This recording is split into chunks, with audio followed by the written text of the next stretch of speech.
贡禹和匡衡都是轩辕时期的大臣。贡禹生于公元前124年，卒于公元前44年，字少翁。他在汉宣帝时任谏大夫，在汉元帝时任御史大夫。匡衡的生卒年不详，在汉元帝时位至丞相。成语凿壁偷光的故事主角就是匡衡。他家世代务农，幼时家贫，没钱买油灯，为了在晚上读书，便凿穿家中墙壁，以借邻家的烛光照明。匡衡学习刻苦，对《诗经》有很高的成就。当时有“吾说诗，匡鼎来，匡语是解人意”的说法。这句话出自刘歆的《西京杂记》，鼎是匡衡的小名。这句话的意思是，要想听《诗经》讲解得好，就请匡衡来。匡衡一讲《诗经》，就能让人听得开心大笑。《诗经》是儒家首推的治学经典，是比《周易》更当之无愧的群经之首，是中华文化的源头。它并不是一本笑话书、故事书。为什么匡衡一讲《诗经》就能让人听得开心大笑呢？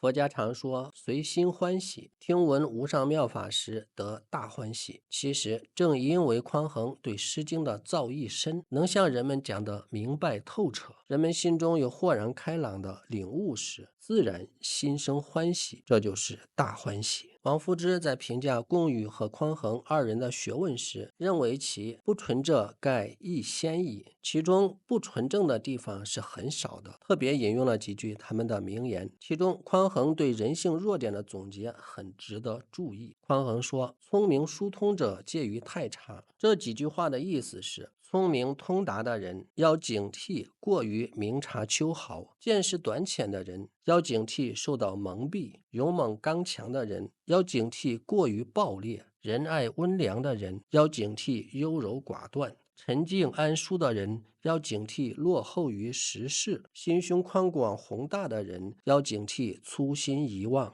人无完人，每个人都有自己值得警惕的地方。有评论者认为，汉元帝性格柔弱，缺乏决断。贡禹和匡衡不直接指出这个问题，却只就着元帝表面上的长处，孜孜不倦地用恭谨节俭来鼓励他，这是贡匡二人的罪过。这种批评是错误的。元帝之所以优柔寡断，根源在于他内心不清明，对事情的征兆不觉察，心中没有坚定的主见，因此他表现出来的恭谨节俭也只是空有其名而无其实。以天子的尊贵和富足，即便是省了又省，足以让他沉溺意志走向骄奢的事物依然很多。他在闲居游息时，史高史显这些人难道就没有引诱他奢侈放纵的行为吗？只是没有达到很严重的程度罢了。否则以元帝的性格，既然知道史显等人的奸邪，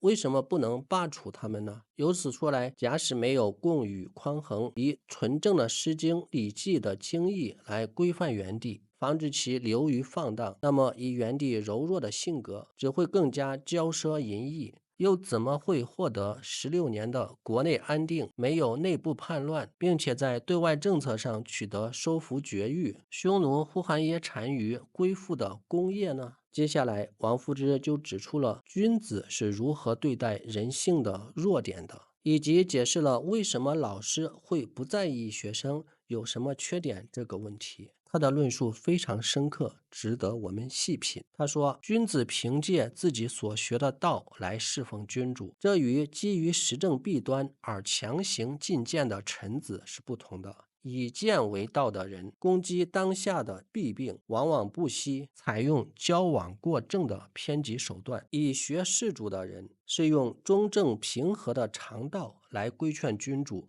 这样可以端正根本，并推及各类事宜，从而裁量克服君主性格或刚或柔偏执的毛病。即使君主一时不能觉悟，也可以保全国家大纲而不致混乱。在上面的这段话里，王夫之重点对比了两种臣子的行为，一种是以谏为道，一种是以学事主。谏臣在我们的印象中都是有敢直言犯贱、有着铮铮铁骨不怕死的大丈夫气概。古往今来，人们对这类谏臣大多是敬重的、钦佩的，但王夫之在这里指出了谏臣的硬伤，是为了强谏而不惜矫枉过正。